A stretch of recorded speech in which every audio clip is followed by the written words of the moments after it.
Guitar Co-op Podcasts. Great composers.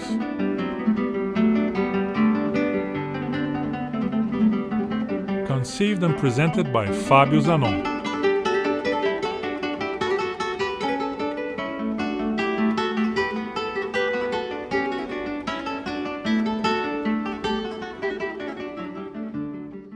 The guitar has always stolen music from other instruments. We share this dubious mission with the viola and some wind instruments which, like guitars, are envious of the amount of wonderful music written for other instruments.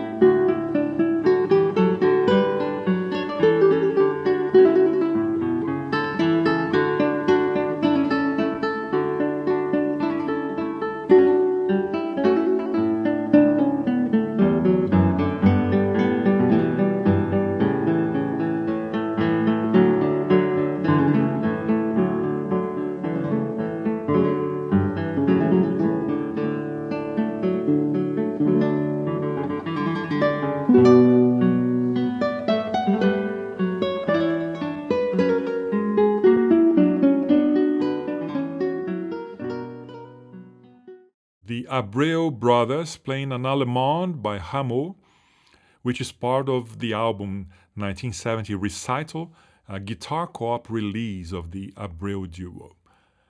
Right, there are certainly less aggressive ways of saying that the guitar is the champ of the art of transcription, that is, of translating music from one instrument to another.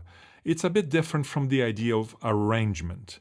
An arrangement is, as the word implies, a recomposition, whereby the elements of the original composition are not always faithfully preserved. The arranger can unleash their creativity and even interfere with the form of the music, creating introductions and interpolations, altering the melody and the harmony, and so on and so forth. Transcription presupposes fidelity to the original. The transcriber tries to preserve, if not the original text, at least the original meaning of the music, with minimal personal interference.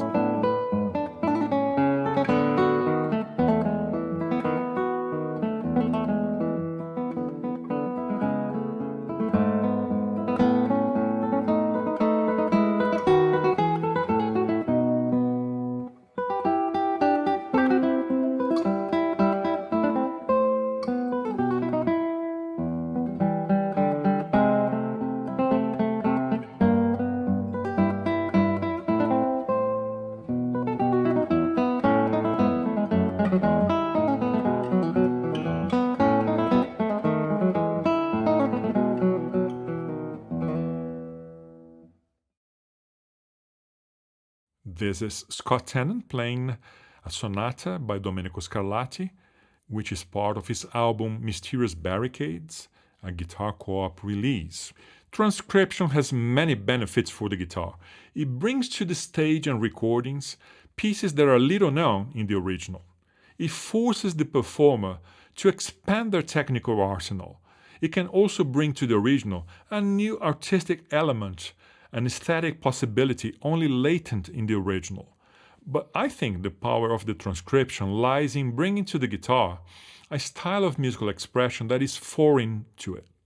Just as two people born in different places and circumstances can have affinity, even an unexpected passion, the guitar can create this symbiotic relationship with music that was created before even the guitar existed.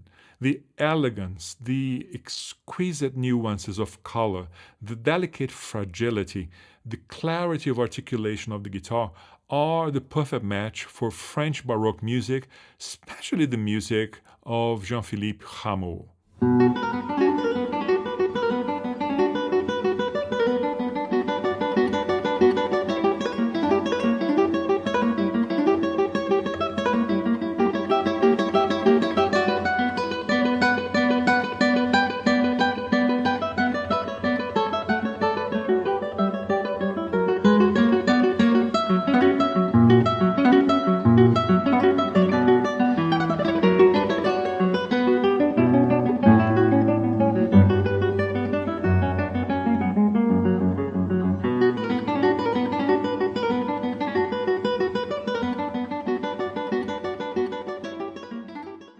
This is the Abreu brothers playing Le Rappel des Oiseaux by Rameau, which you can hear in the playlist that we have prepared for you and you can access in the episode description. I see two very strong reasons to play Rameau, whether in the original or in transcription for the guitar. First of all, I place Rameau among the 18th century greats, right up there with Bach, Handel, Scarlatti, Vivaldi, and in some respects, even higher than them, because he was truly a supreme craftsman, the scientist of music. The French say that the only problem with Rameau is the fact that he's French. The second reason I feel his music is contemporary. He manages to express a sense of estrangement from the world that is all too familiar to us in the 21st century.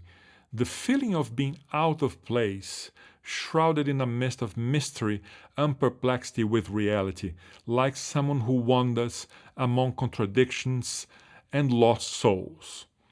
Rameau is like an amnesiac angel who falls to earth and forever tries to express the nostalgia for the perfect world he can't remember clearly, with no hope of being heard or understood.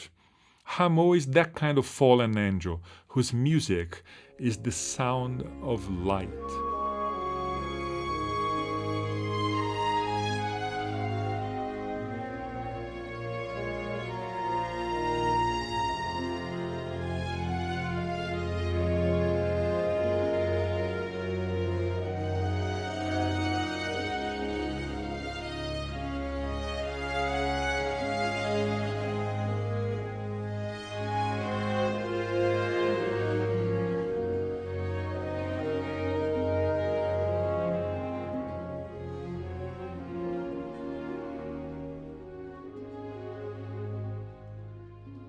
This is Musica Eterna, conducted by Theodore Courentzis, playing Entrée de Polymnie from the opera Les Boréades by Rameau. Rameau was born in Dijon on September the 25th, 1683, 2 years before Bach, Handel, and Scarlatti. Almost nothing is known about his life until he was about 40. He didn't speak of it even to his wife or children. What is known is that he was the seventh of 11 children, that his father was an organist in several churches in the Dijon region, and that he learned to read music before learning how to read and write. He was educated at a Jesuit school, but he was a rebellious student who was reprimanded for singing in class. He himself said that since the age of 12, the all-consuming passion of his life was opera.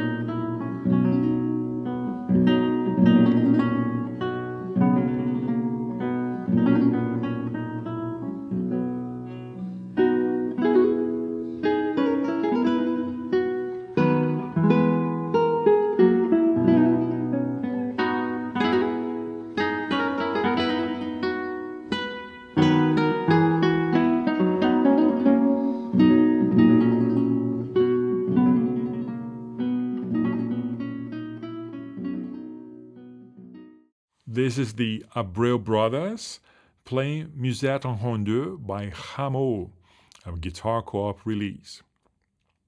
Once Rameau decided not to study law, as his father wanted, it is known that he spent a period of study in Italy, where he did not adapt.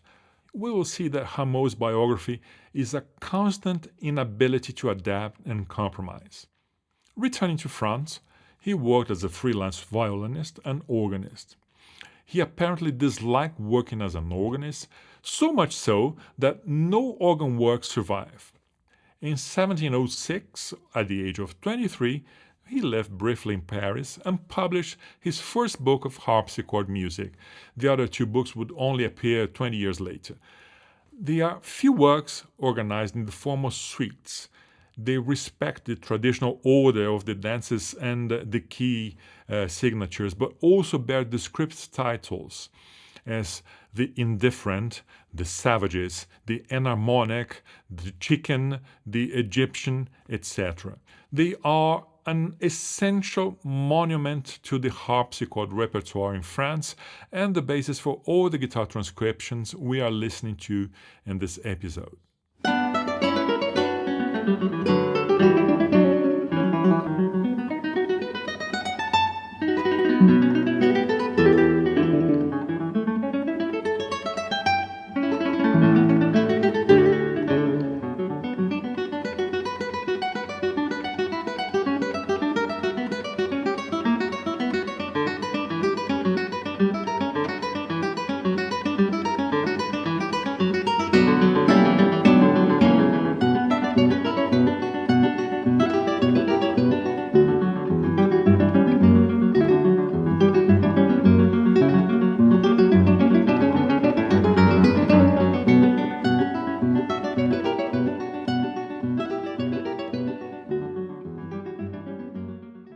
This is Le Cyclope by Rameau, arranged by Sérgio Abreu and performed by the Abreu brothers in an album released by GuitarCoop.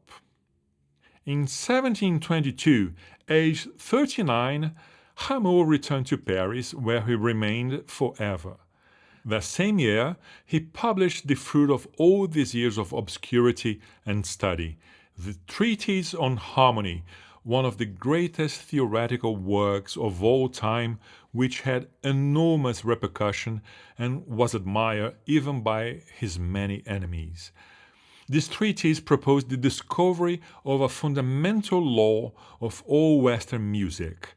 Inspired by the Enlightenment and Descartes, he incorporated mathematics and analysis to illuminate the natural causes that constitute the principles of music. In his time, Rameau was called the Isaac Newton of music. He himself was much more proud of his theoretical works than of his own musical compositions.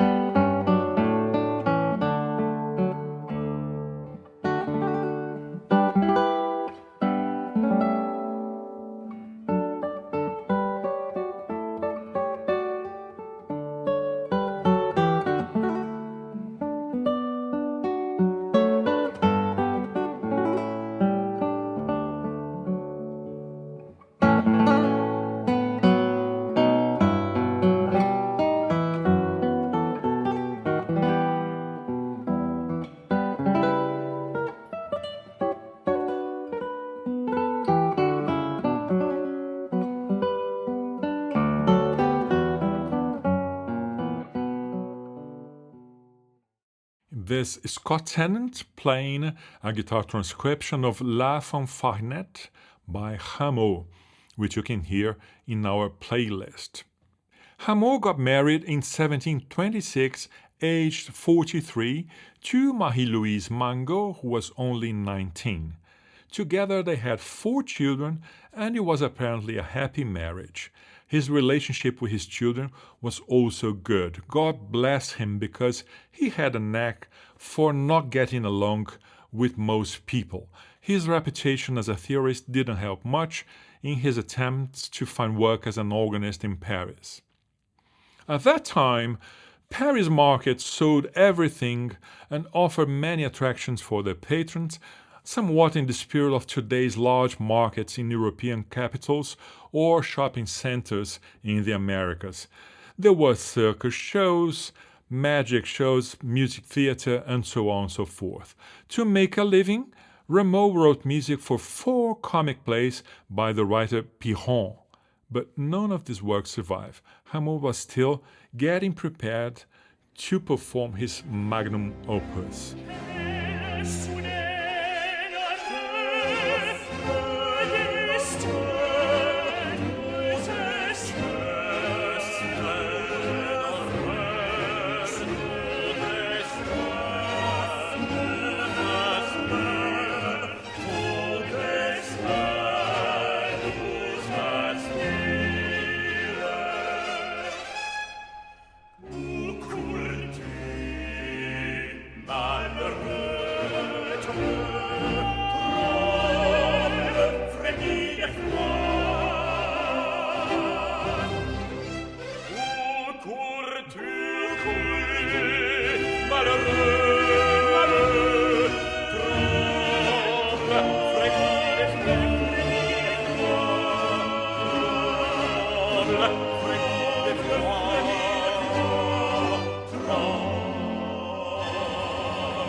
This is the Trio de Parc from the opera Hippolyte et Aricie by Rameau, performed by Les Arts Florissants, conducted by William Christie. Only when he turned 50, at the time of course an advanced age, did Rameau begin to realize what he considered his true legacy and vocation, opera. In 1733, his opera Hippolyte et Aricie premiered at the French Royal Academy of Music, and it was immediately acclaimed as the most important opera composed since Lully's death. We must detain a bit to understand who Lully was. Lully was Italian by birth, but he was hired as a composer and dancer at the court of Louis XIV. And he died when Rameau was still a child. Lully was simply the all-powerful god of French music in the 17th century. All the premises, the atmosphere, the technique, and the form of the opera ballet were established by Lully, and given his influence at court, no other composer in France could publish or perform the works unless they conformed to Lully's style. That made French art very close within itself. Hippolytus and Aricie thus emerged as a gigantic proposal for the renewal of French opera. It also marked the first public controversy of Rameau's career, with intellectual clashes between the Lullistes and the Ramoneurs, in which his numerous innovations were questioned.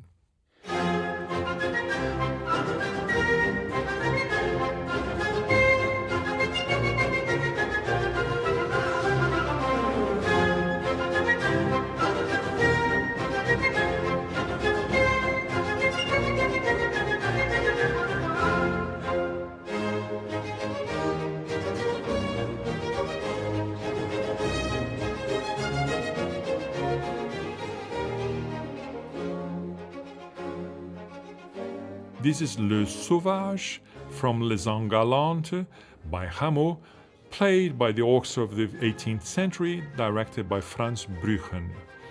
Around this time, Rameau became close to the banker La Pouplinière. His mistress and later wife, Thérèse Desay, adored Rameau's music. He was invited to conduct a high-quality private orchestra, a position he held for 22 years. This position gave Rameau the opportunity to experiment with the orchestra and get truly prepared to write his masterpieces, the operas Les Ans de Galante, Castor et Pollux, and Dardanu. In this process, in my opinion, he became the greatest orchestrator of his time. His dazzling inventiveness for new orchestral effects included oboes, bassoons. He was one of the first to use clarinets and piccolos. His imagination knew no bounds. His writing for strings is also absolutely stupendous.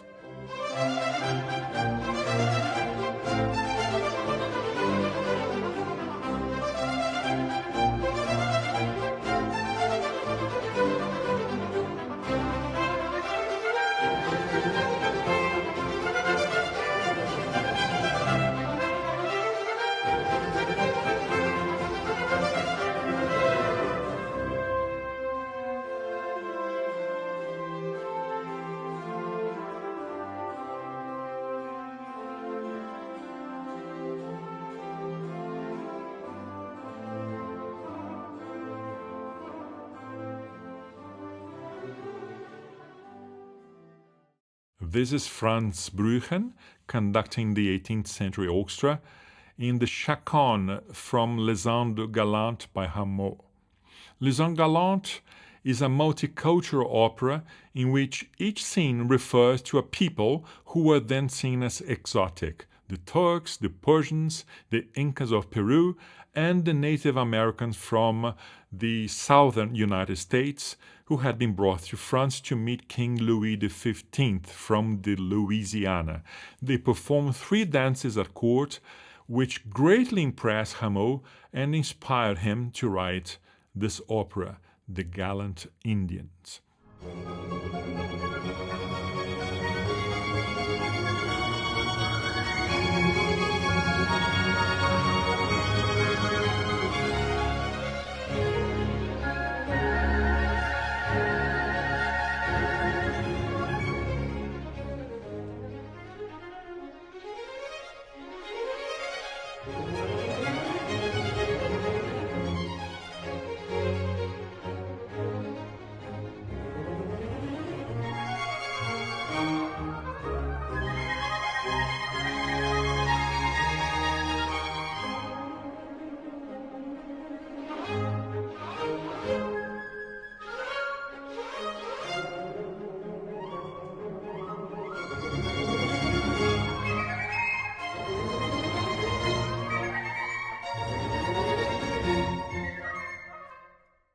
This is the overture from the opera Zaïs by Rameau, played by Les Musiciens du Louvre, directed by Mark Minkowski.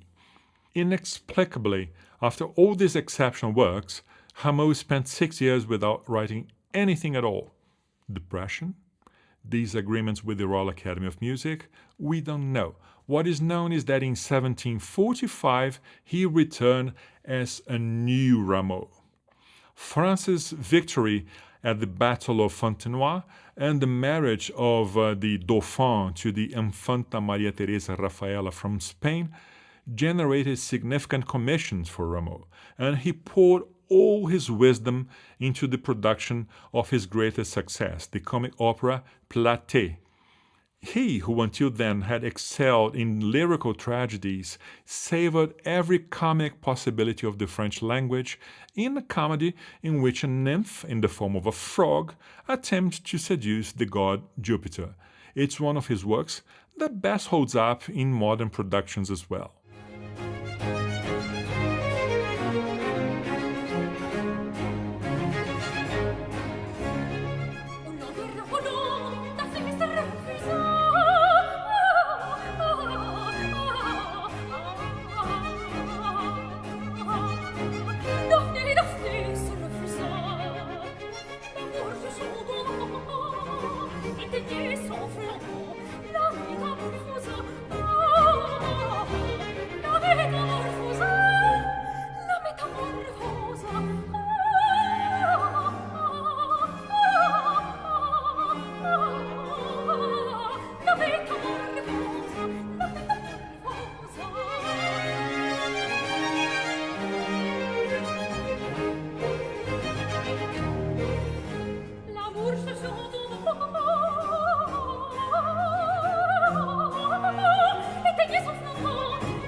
This is Sabine de Ville singing Air de la Folle from the opera Platée by Rameau.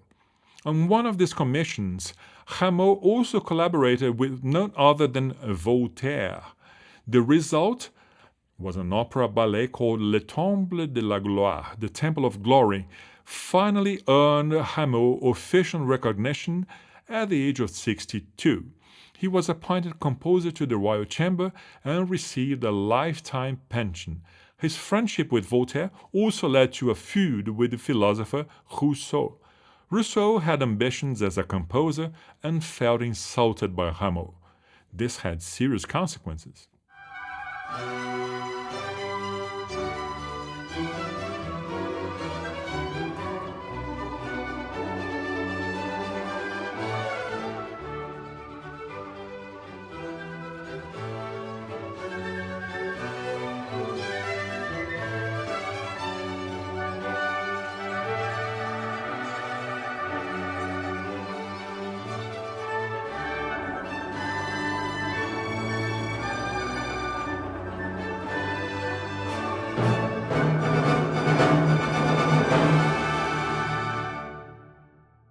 This is the overture to Le Temple de la Gloire by Rameau, played by Les Agréments. You can hear all these pieces in their entirety in the playlist that we have prepared for you, which you can access in the description to this episode. In 1752, the second public controversy of Rameau's career occurred, known as the La Querelle des Buffoons, the quarrel of the buffoons. The comic opera La Serva Padrona by the Italian composer Pergolesi was performed in Paris.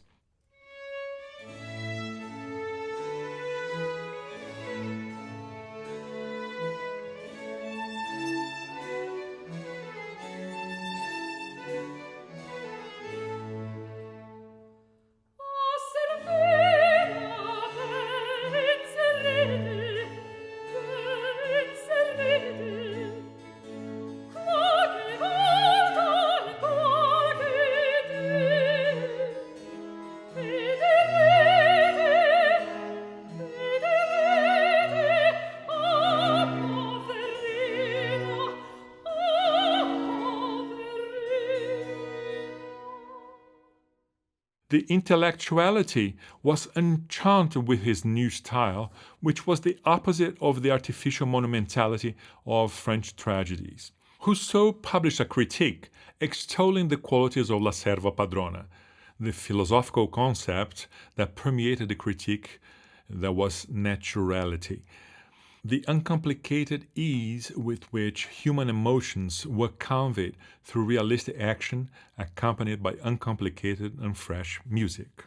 He also went on to criticize the French language, saying that it lacked musical sensitivity. These articles gave rise to 40 other replies in which Rameau defended the rationalism of French music, in opposition to the uncontrolled emotionality of Italian music.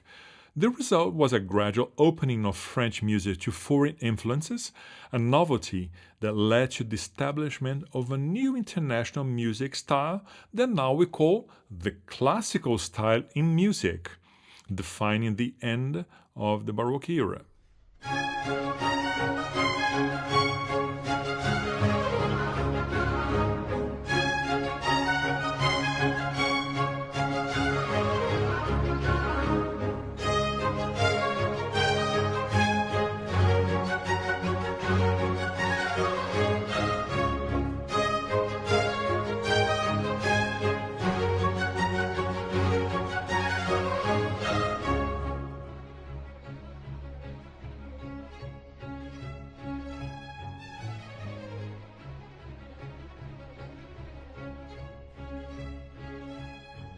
Les Musiciens de Louvre playing Les Premiers Tambourins from the opera Dardanu by Rameau. Rameau was the best qualified person to point out flaws in Rousseau's articles on music in the famous French encyclopedia. Diderot, who was the encyclopedia's editor, sided with Rousseau and satirized Rameau as an intractable character in one of his plays.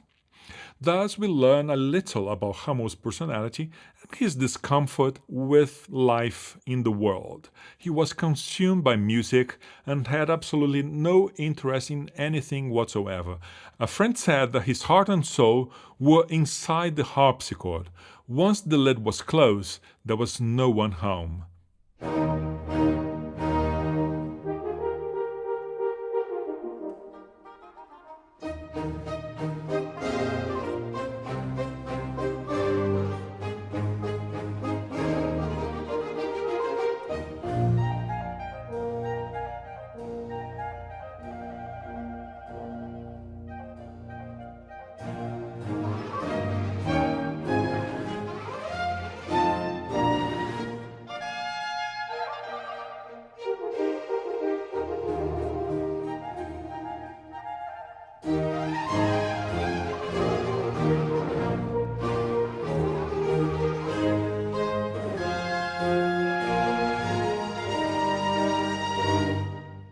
This is the overture to the Les Bourgeois, performed by the orchestra of the 18th century, conducted by Franz Brüchen. Rameau was exceptionally tall and thin, spoke too loudly, had very poor diction, and illegible handwriting. He was irritable, solitary, secretive, proud, and short-tempered. It was impossible to imagine him among the resourceful and witty intellectuals of his time, such as Voltaire. Only his elegant music could compensate for his lack of social graces. In private, though, he was loving to his family and left generous dowries to his daughters. He only owned one pair of shoes, old clothes, and a very old harpsichord. He had a reputation for stinginess, surely a reflection of the hardships he endured during his years in obscurity. A few weeks before his death at the age of 81, he was elevated to the rank of nobility, a Knight of the Order of St. Michael. He didn't even care. When he died, they found a sack containing a fortune in gold coins which he left to his family. Truly, Rameau was out of this world.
Lieu Funeste from the opera Dardanu, played by the Orchestre des Antipodes.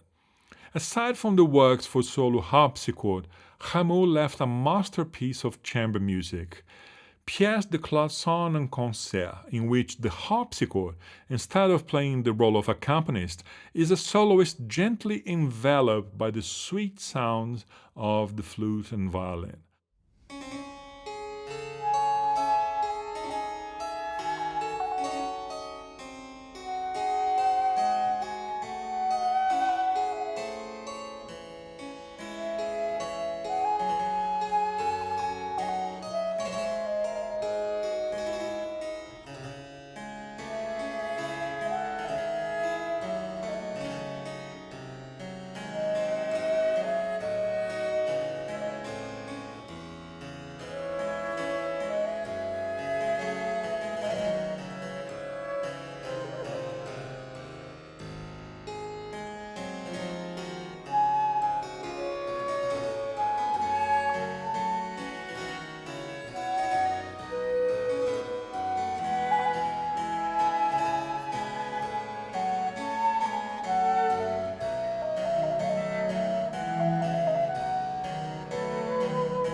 Gustave Leonhard leads a group playing La Cupie from the Pièce de Clavecin en Concert by Rameau, which you can hear in our playlist, which you can access in the episode description. Rameau left nothing for the organ and very little religious music, which was clearly not his preference. His few motets and cantatas seem to have been composed out of professional obligation and sound a bit like warming up to his great operas. But he enjoyed writing canons to practice his compositional technique. What is a canon? A canon is an intellectual and technical exercise for composers. It's a melodic line that repeats itself in the same key or another, overlapping itself in time, forming a complex counterpoint.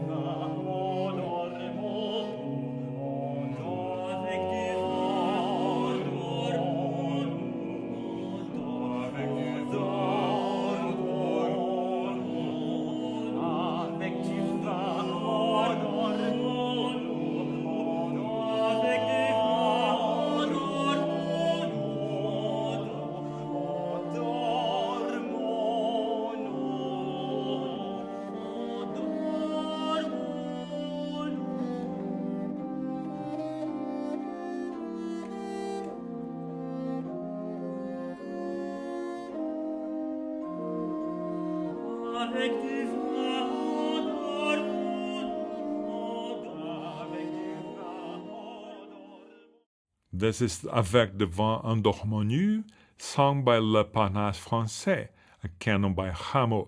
But the biggest surprise is knowing that the most popular canon in the world, the famous Frère Jacques, was composed by Rameau. That is a recent discovery.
Le Parnasse Français, singing Frère Jacques by Rameau. All that said, operas are his greatest dream, his greatest illusion, his greatest vocation, and his greatest art and testament. All the glory of French Baroque art finds its apogee in Rameau's operas, whether in the instrumental passages of incredible grace and inventiveness, in the dramatic arias, or in the wonderful diction of the recitatives. Many of the dances from his operas are now popular today in the form of instrumental suites.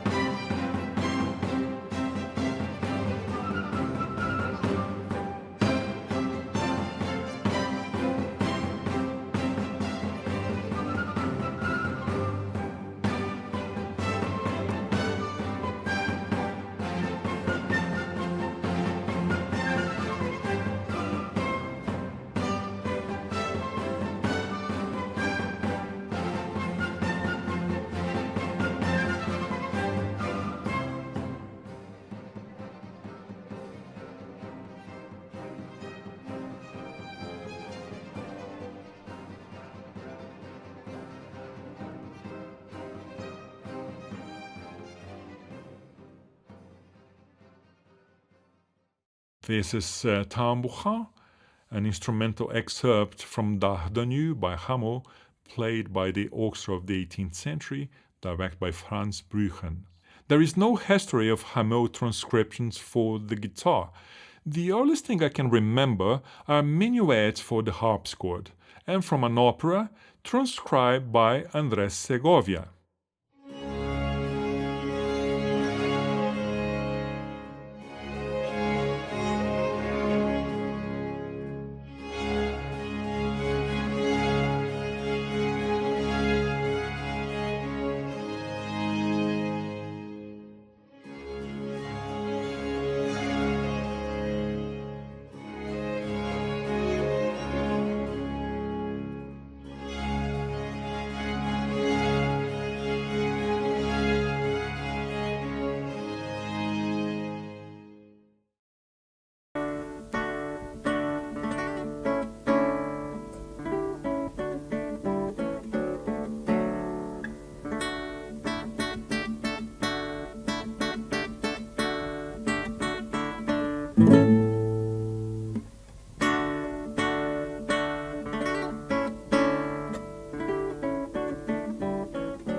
We heard the minuet from the opera Platée, first played by the European Union Baroque Orchestra, and then in a transcription for the guitar played by Andrés Segovia. I like both of them, in fact.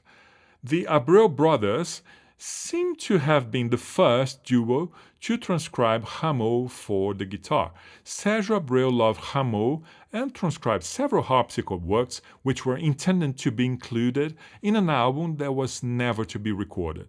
Fortunately, GuitarCoop has released on CD an exceptional live recording made by the BBC in 1970 that contains a suite of Rameau works transcribed for guitar duo.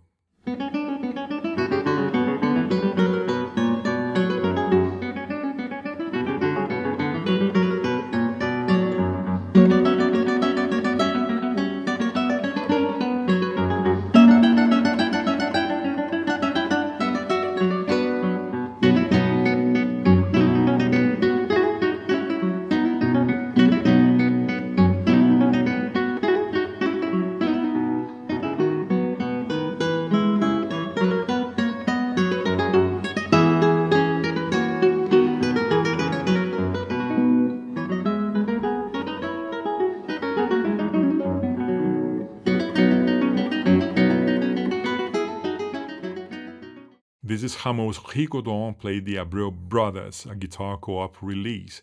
The wonderful duo Assad adopted this idea and has also played Rameau throughout their career, not only Sérgio Abreu's transcriptions, but also new transcriptions made by Sérgio Assad.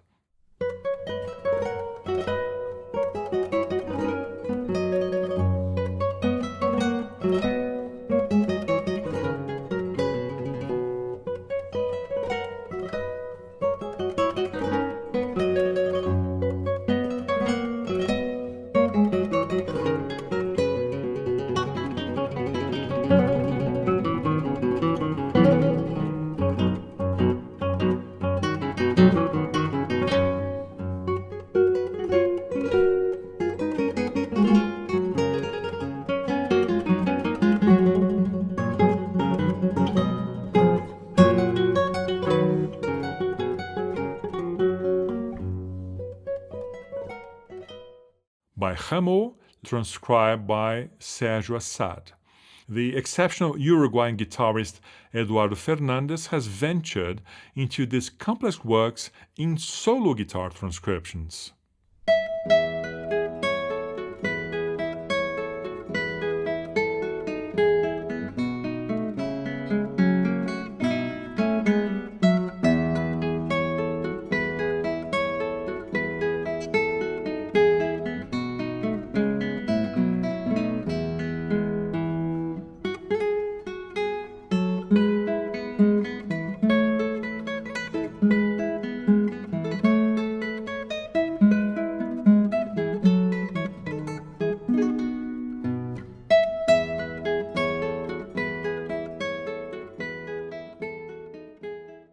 This is Eduardo Fernandes playing Gigue en Rondeur by Rameau.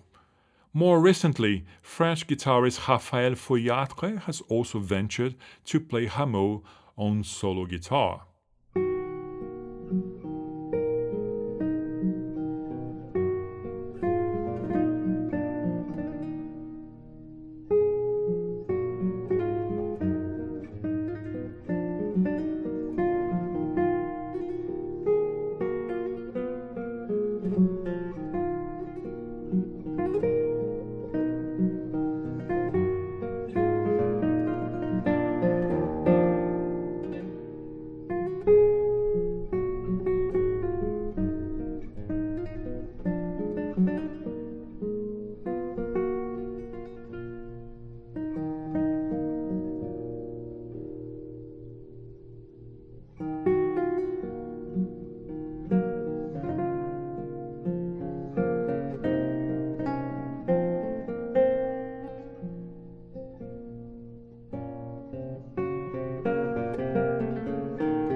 By Rameau, Le Tendre Plainte, played by Raphaël Foyatre on guitar.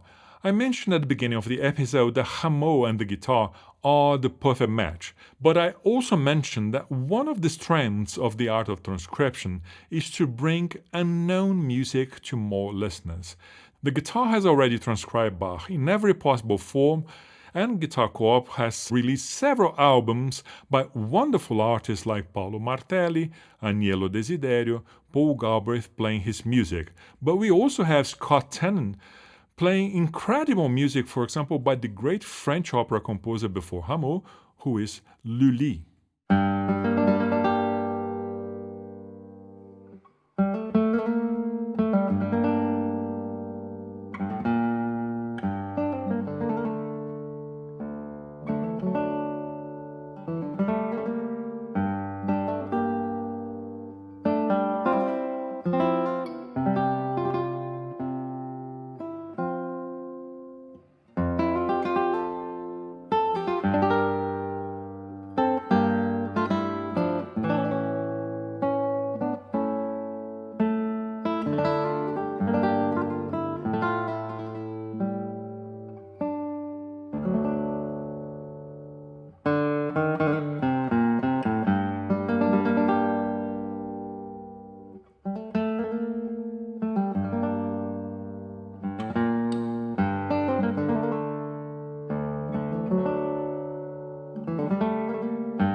This is the Overture de la Cour de Versailles by Jean-Baptiste Lully, transcribed by Robert de Vizet and Alexander Dunn, and played by Scott Tennant from his album Mysterious Barricades, a GuitarCoop release.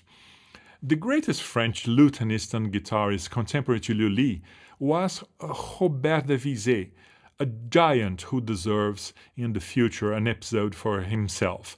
The 17th century guitar is a very different instrument from what we use today, and if you want to learn a bit more about it, I recommend that you listen to a previous episode of this series of great composers. It's the one about Gaspar Sanz. Transcribing this immemorial sonority of the Baroque guitar to the modern guitar is a very difficult task, but Scott Tennant has managed to face this challenge.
This is Scott Tennant play La Musette by Robert de Vizet, a GuitarCoop release.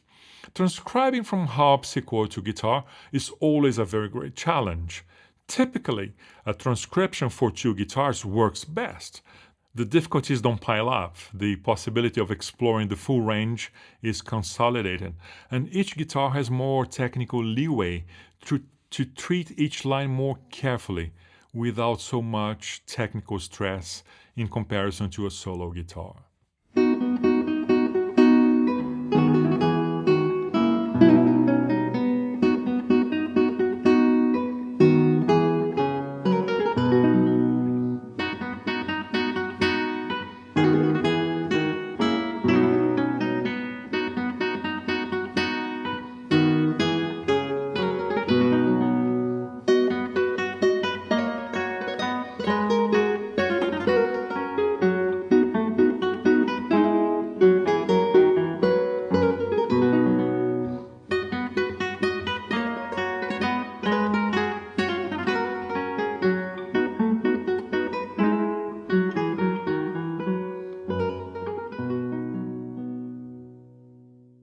This is the duo Abreu playing a minuet by Rameau on two guitars in a transcription by Sergio Abreu.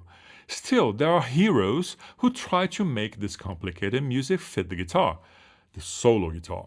Perhaps even because much of this music has such an intimate character that it shouldn't be sullied by opening itself up to more than one performer. Scott Tennant delights in these intimate moments of harpsichord music of the greatest French composer before Rameau, François Couperin.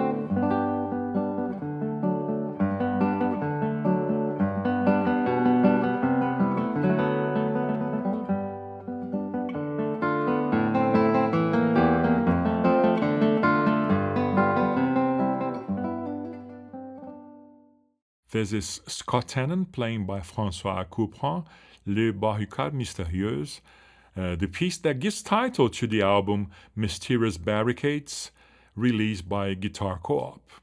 There is spectacular music by lesser composers, contemporaries of Rameau, that is never heard in concert.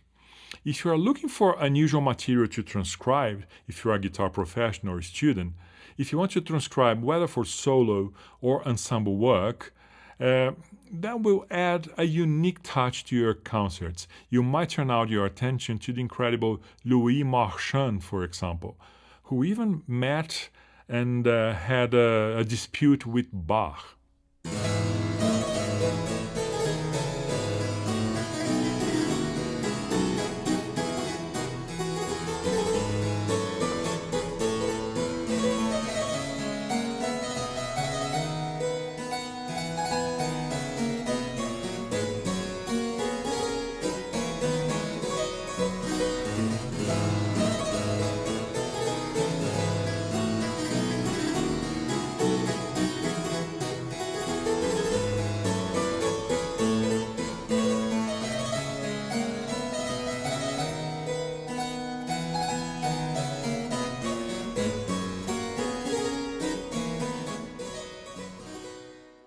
This is Mario Martinoli playing La Vénitienne by Louis Marchand on harpsichord. I greatly admire Pancras Royer. Just listen how beautiful this music is.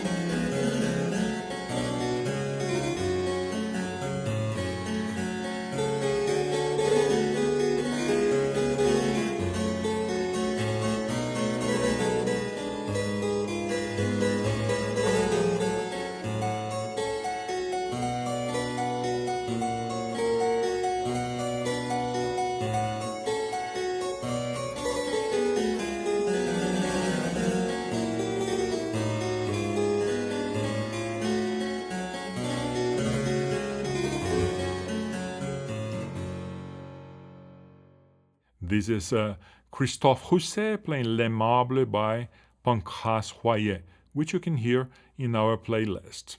Listen to this incredibly sensitive music by Don Rieu.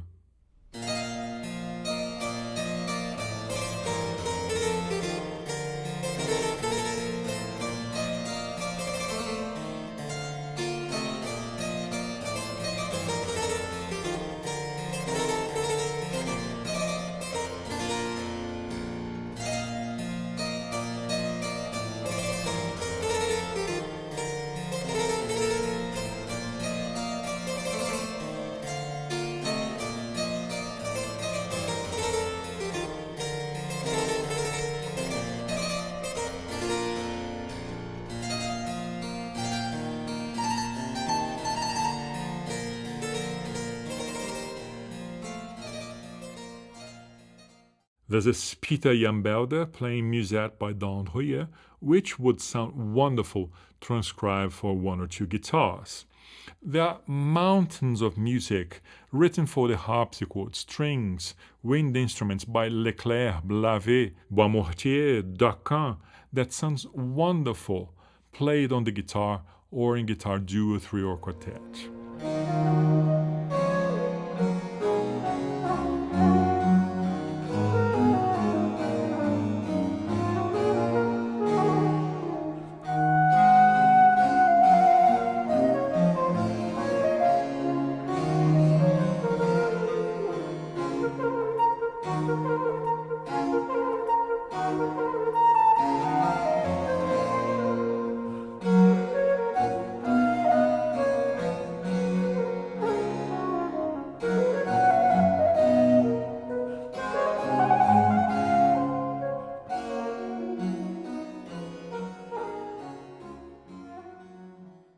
With this piece by Leclerc, I say goodbye to you, not before thanking Monique Zakseski for the executive production of this series and to Henrique Caldas for the technical work.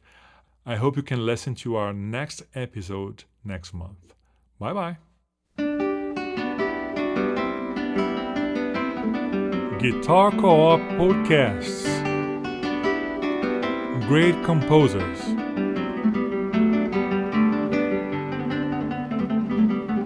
Conceived and presented by Fabio Zanon.